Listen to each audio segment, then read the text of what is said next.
Brutal గా criticise చేసిన critics కి పర్ఫార్మెన్స్ తో స్లిప్పర్ షాట్ రిప్లై ఇచ్చిన 3 యాక్టర్స్ లిస్ట్ లో నెంబర్ 1 మాత్రం It's a fucking deadly story. Number 3 Fahadh Faasil. Just 19 years కి డెబ్యూ ఇచ్చారు. అప్పట్లో acting skills, dialogue delivery, dancing ఇవేమి లేవని క్రిటిక్స్ హార్ష్ గా క్రిటిసైజ్ చేసి నెపో బేబీ స్టాంప్ వేశారు. కానీ ఫహాద్ ఫాసిల్ ఆ ఫెయిల్యూర్ కి రీజన్ తనే అని యాక్సెప్ట్ చేసి తర్వాత యుఎస్ వెళ్లి తనని తను రీఇన్వెంట్ చేసుకుని మళ్ళీ 7 ఇయర్స్ గ్యాప్ తర్వాత సేమ్ క్రిటిక్స్ చేత క్రిటికల్ అక్లైమ్ వచ్చేలా కంప్లీట్ గా ట్రాన్స్ఫార్మ్ అయ్యారు. ఇప్పుడు ఇండియన్ సినిమాలోనే one of the most celebrated actors అయ్యారు. Number 2 Amitabh Bachchan. Deep voice and height ఎక్కువ ఉండటం వల్ల అప్పటి కన్వెన్షనల్ హీరో క్వాలిటీస్ లేవని, టిపికల్ హీరో మెటీరియల్ కాదు అని క్రిటిసైజ్ చేశారు. కన్సిక్యూటివ్ గా 11 ఫ్లాప్స్ తర్వాత ఏ క్వాలిటీస్ నైతే క్రిటిక్స్ క్రిటిసైజ్ చేశారో వాటిని సిగ్నేచర్ స్ట్రెంగ్స్ గా మార్చుకుని హీరో మెటీరియల్ కాదు అన్న వాళ్ళతోనే న్యూ ఏజ్ హీరో అనిపించుకున్నారు. Number 1 Ram Charan. Hindi debut disaster అవడంతో ఒక బాలీవుడ్ క్రిటిక్ హీరోని వ్యాక్స్ స్టాట్యూలా ఎక్స్ప్రెషన్ లెస్ గా ఉండడాన్ని మాక్ చేసి 0 రేటింగ్ ఇచ్చాడు. I'm going with 0 out of 5. Yes, nothing, nada, shunya. Cut చేస్తే అదే క్రిటిక్ రంగస్థలం సక్సెస్ తర్వాత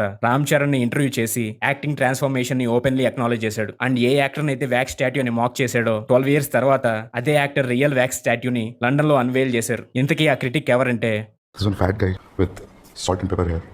What's his name?